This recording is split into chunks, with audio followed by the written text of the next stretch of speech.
Je vais être témoin au milieu de ma génération, annoncer ta parole, éclairer le peuple qui te cherche, témoigner de ton amour à tout ce monde découragé, apporter ta guérison, Seigneur, tous les cœurs qui sont blessés, redire au monde que tu es bon, Seigneur. Bien-aimés dans le Seigneur, je vous salue au nom puissant de notre Seigneur Jésus-Christ. C'est toujours un plaisir pour moi de vous partager la parole de Dieu. Dieu nous bénit et nous bénissons. Alors, je remercie tous ceux et celles d'entre vous qui prenaient le temps de partager nos capsules. Merci à vous tous qui prenez le temps de nous suivre. Merci à tous ceux qui ont pris le temps de suivre le cours qui est déjà en ligne. Donc, je vous rappelle que notre cours est déjà en ligne sur le renversement de forteresse intérieure en 7 étapes. Alors, donc, il y a un autre cours qui est en préparation sur, évidemment, les 4 sphères de la guerre spirituelle. Donc, vous aurez les informations en bas de l'écran bientôt. Alors donc, je vous encourage vraiment, c'est pour votre bien, votre édification, mais aussi c'est pour apprendre certaines choses très pas compliquées à donner en quelques minutes seulement. Ça prend tout un cours pour que tout soit bien structuré et bien approfondi. Alors voilà, donc c'est pour, en ce temps de la fin, c'est important que chacun soit bien avisé, bien formé, pour que là où il sera, qu'il puisse mener le beau combat. Donc moi, c'est mon souci, c'est ma responsabilité. Le reste, c'est votre choix. Alors, soyez bénis pour tout ce que vous êtes pour Dieu, pour le peuple de Dieu. Vous qui essayez de travailler pour son royaume, soyez bénis. Aujourd'hui, je voulais vous partager sur le thème qui porte sur le nom. Alors, je disais donc, voici ce qui a changé leur destinée. C'est ça le thème que je vous propose. Voici ce qui a changé leur destinée. Nous allons voir l'heure s'applique à quoi et qu'est-ce qui a changé leur destinée. Je vais partir de 2 textes bibliques. Le premier, je le prends dans le livre de Genèse au chapitre 35. Alors, à partir du verset 16 jusqu'au verset 18, donc ça concerne la mort de Rachel, la femme de Joseph. Une des femmes de Joseph, de Jacob, c'est la mère de Joseph, une des femmes de Jacob.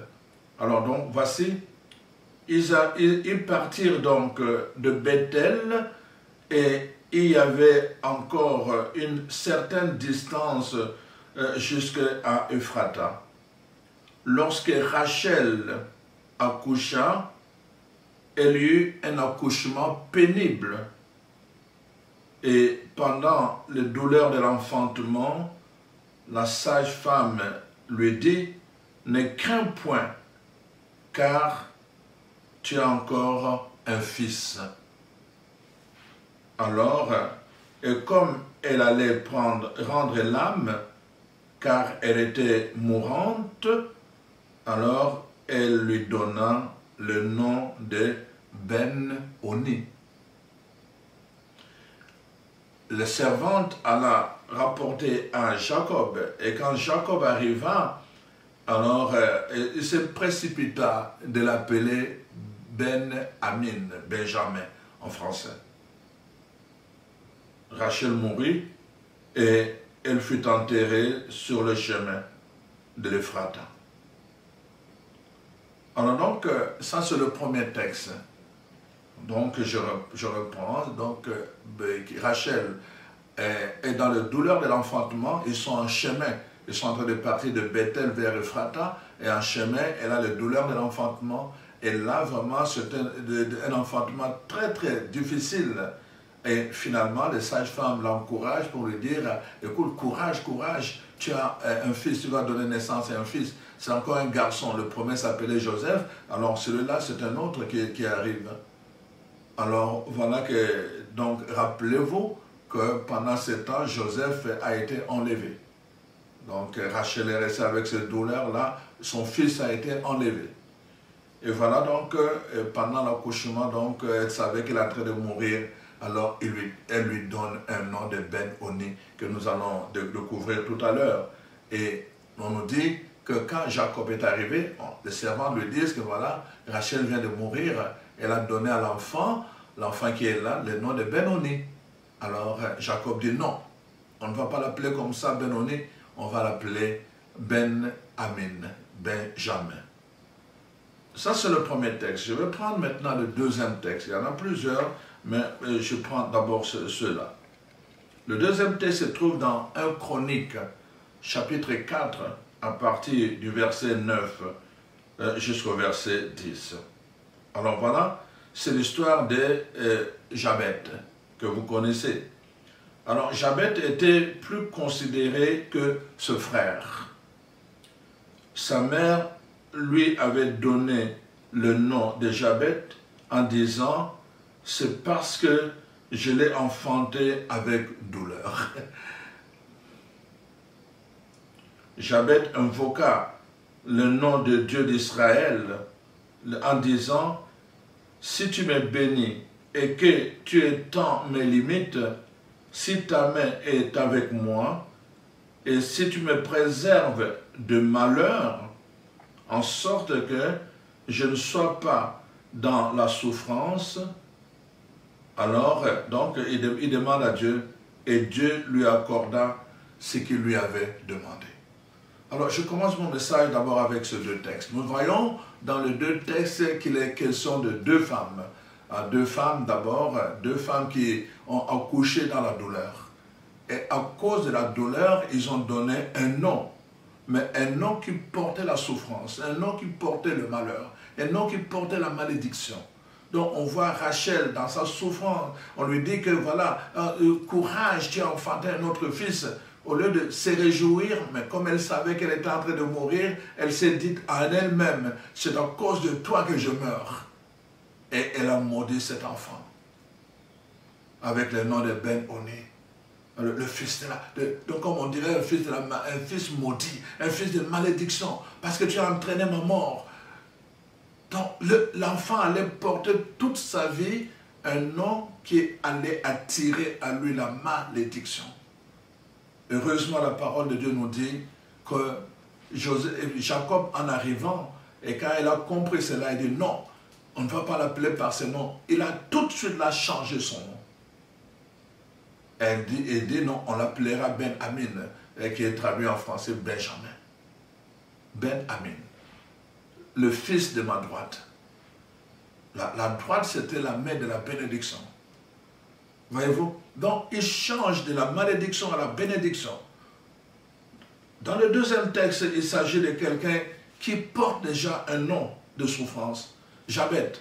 Donc, sa mère aussi, dans la douleur de l'enfantement, lui donne un nom, n'est-ce pas, qui porte la douleur de l'enfantement, un nom de malédiction, un nom qui porte la souffrance.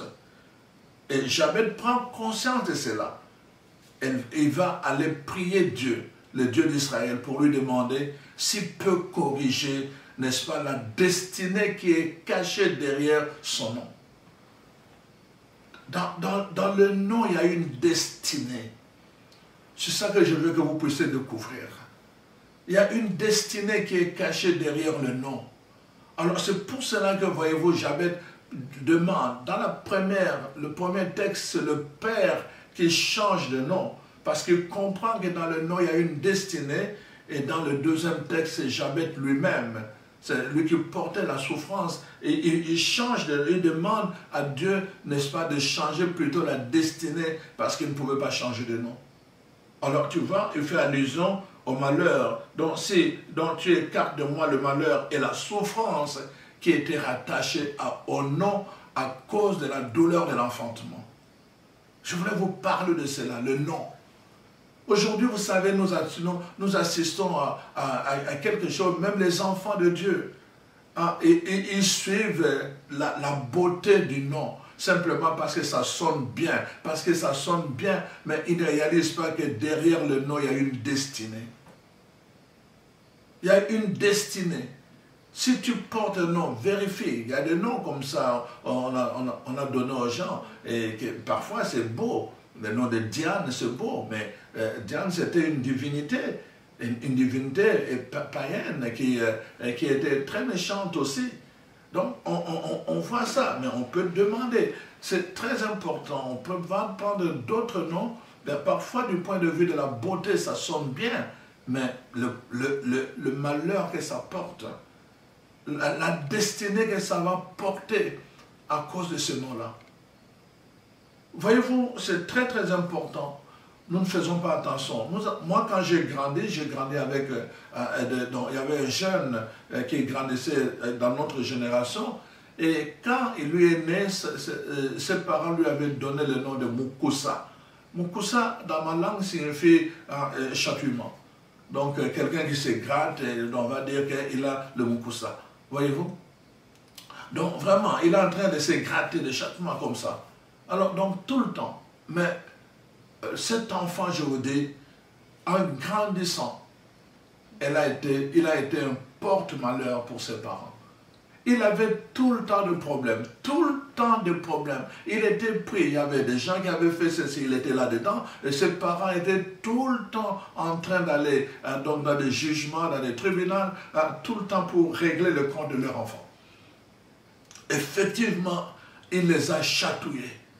Leur vie n'était plus en paix à cause de cela. Chers amis, chers frères et sœurs, je vous parle des choses d'expérience. Ma soeur, ma petite soeur qui est en Belgique, qui est en train de me suivre en ce moment, donc peut témoigner. Quand elle a grandi, vous savez, chez nous, on donne des noms des ancêtres. On lui avait donné le nom de grands-parents, un ancêtre comme ça, mais qui n'était pas de bonne vue sur le plan occulte. Et notre petite sœur n'a fait que souffrir. On ne trouvait pas sa maladie dans les hôpitaux. Chaque fois qu'elle commençait à avoir des douleurs d'abdomen, c'était terrible. On n'avait pas la paix à la maison. Elle pleurait, mais pleurait. On a donné, on a essayé avec les traitements traditionnels. Ça n'a pas marché. On a essayé avec les traitements médicinaux. Ça n'a pas marché. On a essayé, ça n'a pas marché. Croyez-le ou pas. Il a fallu qu'on puisse annuler ce nom-là qu'elle portait. Elle portait un nom qui lui apportait beaucoup de souffrance, de maladie. Quand on a retiré ce nom, on lui a donné un autre nom, simplement. Donc maintenant, Antoinette. Voyez-vous, c'était, on dirait, une nouvelle naissance. Elle est née dans ce nouveau nom. Et elle a retrouvé sa santé. Aujourd'hui, elle est mère de plusieurs enfants, de 4 enfants. Voyez-vous? Donc, mais c'était une chétive, une maladive. Donc, on ne passait pas une semaine sans qu'elle puisse être malade. Elle nous a fait ça, elle nous a fait souffrir. Mais on a juste enlevé le nom. Le nom qu'elle portait, le nom de cet ancêtre-là. Dans le nom, il y a une destinée, mon frère, ma soeur. Tu peux porter la destinée de quelqu'un d'autre. Tu peux porter la destinée de mort qui n'a pas bien vécu sur cette terre. Tu peux porter une destinée qui te met en contradiction avec tes désirs profonds, simplement parce que tu portes un nom qui te met en contradiction avec tes aspirations profondes. On ne nous a pas appris cela. On ne nous a pas appris cela, c'est important. Frères et sœurs, vous qui avez encore la possibilité de donner le nom à vos enfants, faites des recherches, vérifiez. Est-ce que ça vaut la peine de donner ce nom à mon enfant? Il y a une destinée derrière le nom que les gens portent. C'est pour cela que vous voyez, dans la Bible, Dieu lui-même parfois va prendre le devant de corriger certains noms pour qu'ils puissent, n'est-ce pas, être portés la marque de leur destinée. Dieu va prendre le devant de corriger certains noms pour inscrire ces gens-là dans une nouvelle destinée. Voyez-vous, on le voit dans la parole de Dieu. On va voir, par exemple, nous avons vu comment, par exemple, Abraham, Dieu lui avait fait la promesse de devenir le père, n'est-ce pas, le père de la multitude. Mais Abraham, dans la réalité, il était stérile. Il n'arrivait pas à enfanter. Son nom était Abraham. Voyez-vous? Alors Dieu dit, non, je te bénirai et tu deviendras une bénédiction. Et c'est que Dieu devait changer, c'était quoi? Son nom. Pour que Abraham entre dans sa destinée, son nom devait changer. La Bible dit dans le livre d'Ecclésiaste, chapitre 10, versets 5 à 7, que j'ai vu une erreur dans la vie des gens. Les gens portent une erreur. Ça dit que dans leur destinée, ils sont faits pour être de princes, mais dans le naturel, ils se comportent comme des esclaves. Dans leur destinée, ils sont faits pour être dans les hauteurs, mais dans le naturel, ils sont dans l'abaissement. Dieu dit, il faut corriger cette erreur. Et dans la vie de plusieurs enfants de Dieu, c'est ça qu'on remarque. Et les gens disent, à quoi bon d'aimer votre Dieu? À quoi bon de croire à votre Dieu si votre Dieu est ce qu'il est? Regardez, vous croyez, vous êtes toujours en train de prier, en train de faire des choses, des jeûnes et tout le reste, mais votre situation ne change pas. Parfois même ça va de pire en pire. Mais qu'est-ce qui se passe? Dieu dit, c'est une erreur. C'est une erreur que tu portes la destinée royale des princes, n'est-ce pas? Et que tu vives comme un esclave. Il marche à pied et l'esclave, lui, il est sur le cheval. On dit la personne sensée est dans l'abaissement et la personne insensée dans les hauteurs. Dieu dit c'est une erreur. Pourquoi? Parce que les enfants de Dieu ne portent pas le nom qu'ils doivent le mettre en même proportion avec leur destinée. C'est pour cela que je te parle de ces choses. Parce que c'est très très important. J'ai eu moi-même une révélation comme ça à propos du nom. Alors donc, ce que Dieu fait avec Abraham pour qu'il entre dans la destinée qu'il lui a assignée en disant tu seras une bénédiction. Je te bénis, tu seras une bénédiction. Dieu lui-même va changer le nom d'Abraham. Il va mettre son souffle H-A. On appelle ça les Ha de Dieu. Dieu va mettre son souffle dans le nom d'Abraham et son nom va changer d'Abraham et ça deviendra Abraham. À partir de ce moment, Abraham est entré dans sa destinée. La première fois, d'abord de façon forcée, quand il a couché avec Agar, il a eu un enfant Ismaël. Mais la deuxième fois, avec Sarah elle-même, dans Genèse 21, Sarah tomba enceinte d'Abraham. Voyez-vous? Donc, quand Dieu corrige, c'est pour que nous puissions correspondre à notre destinée. Pourquoi? Parce que notre destinée est portée par notre nom.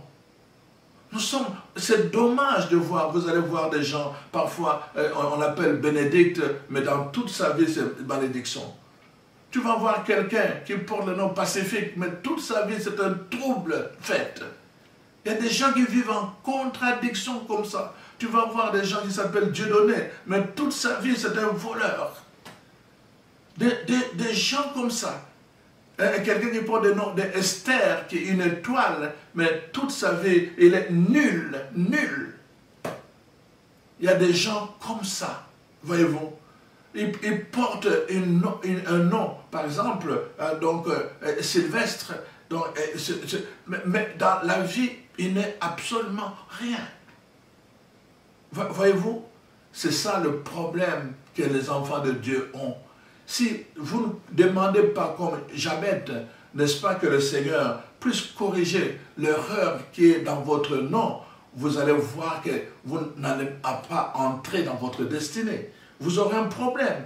Il y aura une dichotomie entre votre nom et votre destinée. Et vous allez vivre en contradiction. Votre nom porte une destinée. Et c'est très important. La chose, n'est-ce pas, la marque qui change de destinée, c'est quand le Ha de Dieu intervient dans votre vie. Quand Dieu, le souffle de Dieu intervient dans votre vie, alors votre marque porte maintenant une destinée. Vous entrez dans votre destinée. Sarah, c'est la même chose. Sarah s'appelait Sarai, avec deux points sur le i. Elle s'appelait comme cela. Pendant tout le temps qu'elle s'appelait Sarai, regardez l'histoire, elle n'a jamais été enceinte. Mais Dieu va changer son nom. On l'appellera plus Sarai, on va l'appeler Sarah, A-H. Le A qui était dans Abraham est entré aussi dans Sarah. C'est là qu'elle devient la mère de la multitude. Chers frères et sœurs, nous devons comprendre, la parole de Dieu a été écrite pour nous instruire. La parole de Dieu a été écrite pour nous corriger, pour que nous puissions corriger les erreurs de notre vie. Sarai devient Sarah, avec A-H à la fin. La marque de Dieu qui va changer la destinée de Sarah. La marque de Dieu qui va changer la destinée d'Abraham. Le A de Dieu. Et c'est très important de voir comment Dieu lui-même se presse de faire ces choses-là. Il va prendre le temps de corriger l'histoire de plusieurs personnes, de corriger le nom de plusieurs personnes, pour que vraiment ces gens entrent, n'est-ce pas, dans leur destinée. Ils ont besoin que leur nom, n'est-ce pas, porte la marque de Dieu, la marque qui fait la distinction, la marque qui nous fait introduire, n'est-ce pas, dans notre destinée. On a besoin de cette marque de Dieu. Et c'est important que nous puissions demander cela. Voilà pourquoi, voyez-vous, quand Marie, avant de tomber enceinte, la marque de Dieu, c'est le Saint-Esprit qui est venu la couvrir. Quand le Saint-Esprit a couvert Marie, n'est-ce pas, de son ombre, alors tout en elle, Myriam, n'est-ce pas, si vous regardez la Myriam de l'Ancien Testament, la Myriam de la sœur, n'est-ce pas, de Moïse, a été maudite. Elle a été maudite. Dieu l'a punie par la lèpre. Mais la Myriam de la nouvelle alliance, la mère de Jésus, a été bénie. On lui dit, tu es bénie entre toutes les femmes. L'ombre de l'Esprit est venue vraiment la couvrir et elle était bénie. Nous avons besoin de la marque de Dieu, la marque qui fait la distinction et qui nous fait entrer, n'est-ce pas, dans notre destinée. C'est cette marque dont je vous parle. Et c'est très important que nous puissions demander cela. Que le Seigneur nous révèle notre marque. Voyez-vous, c'est la même chose. Je vais vous montrer dans l'histoire de Esther. On l'appelle Esther, mais son vrai nom c'est Haddas. Mais remarquez ce qui va se passer, n'est-ce pas? Comme on dit, elle est originaire, mais elle cache son nom, elle cache son vrai nom qui est Haddas, mais voyez-vous, on va appeler Hadassah, avec A-H. Abraham, A-H, Sarah, A-H, Hadassah, A-H. Voyez-vous, donc le souffle de Dieu dans cette fille, dans cette fille, le souffle de Dieu va entrer, on voit dans ce nom, n'est-ce pas, donc on découvre tout un autre personnage. Donc le souffle de Dieu est entré en elle. Hadassah a changé de nom. Elle qui s'appelait Haddas, maintenant elle porte le nom de Hadassah. Hadassah, c'est Hadassah qui va sauver le peuple juif, n'est-ce pas? Son nom va maintenant porter, elle s'appelle Hadassah. Donc comme je vous ai dit, lorsque Abraham est devenu, n'est-ce pas, Abraham, la réception du Hé lui a permis d'engendrer Isaac. Et nous voyons donc les Hé que reçoit Hadassah, c'est la même chose, permet au peuple juif de vivre un réengendrement. Voilà, spirituellement, le nom de Haddas change en Hadassah, donc il va devenir la reine qui va permettre au peuple juif, n'est-ce pas, de vivre un réengendrement. Lorsque le nom de Haddas devient Hadassah, elle peut ainsi annuler le sort aveugle, ce qui permet au cours de l'histoire, n'est-ce pas, de prendre un nouveau départ. Donc il y avait un sort qui pesait sur le peuple de Dieu. Ils avaient désobéi, ils étaient déportés et tout le reste. Et là, grâce à Hadassah, elle vient annuler un sort d'un peuple. Voyez-vous? Elle vient annuler le sort d'un peuple pour l'introduire dans sa destinée. Pour redevenir, ils vont maintenant reprendre l'adoration du vrai Dieu. Grâce à Hadassah. Dieu est notre Dieu, voyez-vous. C'est vraiment, c'est très très important. Il faut vraiment que Dieu te donne la révélation. Dans ton nom, il y a une révélation. Il y a une révélation qui t'amène dans ta destinée. Et c'est très important. Quand je me préparais pour l'ordination, on a passé la retraite, après on a fait des photos, parce qu'on devait faire des cartes comme on le fait, comme les prêtres le font, comme les évêques le font, mais tu prends comme une devise biblique, comme une phrase biblique qui devient comme ta devise, comme une devise qui te nourrit spirituellement, comme un point de focus dans ta vie spirituelle. Alors, moi, comme j'étais souvent malade, et comme je vous avais déjà raconté, qu'on voulait me renvoyer, alors, donc j'ai cherché quelque chose avec ma raison, avec mon cœur humain. Donc, j'ai dit, je vais prendre le texte biblique qui parle, n'est-ce pas, de ce qui a de faible, Dieu l'a choisi pour confondre les sages. Je voulais quelque chose de provocateur, je voulais quelque chose de vengeance. Ce n'était pas mal ce que je disais, c'était vrai. Parce que j'étais faible physiquement, j'avais une santé fragile. Donc, Dieu a choisi pour confondre les sages. Les sages, c'était tous ces professeurs qui avaient décidé que je ne devienne pas prêtre. C'était logique sur le plan humain. Mais pendant la nuit, pendant qu'on était en prière, le Seigneur est venu me révéler que cette parole que je voulais prendre comme devise pour toute ma vie de prêtre, a été renfermée, n'est-ce pas, un esprit de vengeance, ce qui n'est pas de Dieu. C'est Dieu qui venge pour nous, pas nous. Et c'est alors, à ce moment, je ne connaissais pas la Bible, qu'il m'a donné ce passage, n'est-ce pas? Ma grâce te suffit. Et la voix me dit ça. On t'appellera grâce. Tu t'appelleras grâce. Voyez-vous, dans ma famille, il y a eu beaucoup d'enfants de mes frères qui ont pris le nom de grâce. Quand je voyais ça, je riais beaucoup. Je ne leur ai jamais dit, sûrement ils vont le savoir avec cette vidéo. Je riais beaucoup parce que c'est le nom spirituel qu'on m'a révélé à moi. Le jour de la semaine de mon ordination. C'est le mot grâce. Donc, ma devise, c'est ma grâce te suffit. Recherchez toujours cette grâce, c'est par cela. Voyez-vous, c'est pour cela que la parole de Dieu, voyez-vous, quand Jean-Baptiste naît, on se débat sur son nom. Les gens disent, on va l'appeler comme c'est Zacharie, on va comme son père, etc. Et finalement, l'Esprit de Dieu dit non, il s'appellera Jean. Il ne s'appellera pas comme vous le voulez.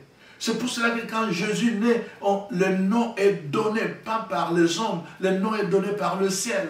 Parce que ça portait une mission, ça portait une destinée. On l'appellera Jésus, on l'appellera Emmanuel. Dieu sauve, Dieu avec nous. Le nom porte une destinée. Quand tu n'as pas la marque de Dieu en toi, dans ton nom, tu peux passer ta vie sur la terre à errer. La marque qui fait la différence, la marque qui fait la distinction, la marque qui fait entrer, qui change la destinée des gens, c'est le Ha de Dieu, c'est le souffle de Dieu. Et ce souffle, c'est le Saint-Esprit. Voyez-vous? C'est pour cela que dans Isaïe 62, la parole de Dieu dit, on t'appellera par un nom nouveau que le Seigneur lui-même te donnera. Un nom nouveau. On a besoin d'être renouvelé dans notre nom pour être renouvelé dans notre destinée. Et c'est ça que je voulais vous parler. Mais comment être renouvelé? La parole de Dieu dit, c'est le Saint-Esprit qui permet les renouvellements. Donc, le Ha de Dieu aujourd'hui, c'est le Saint-Esprit. Nous avons besoin d'être revêtus sur nous, de la même façon que Marie a été revêtue de l'ombre du Saint-Esprit, que le Saint-Esprit vienne revêtir notre nom.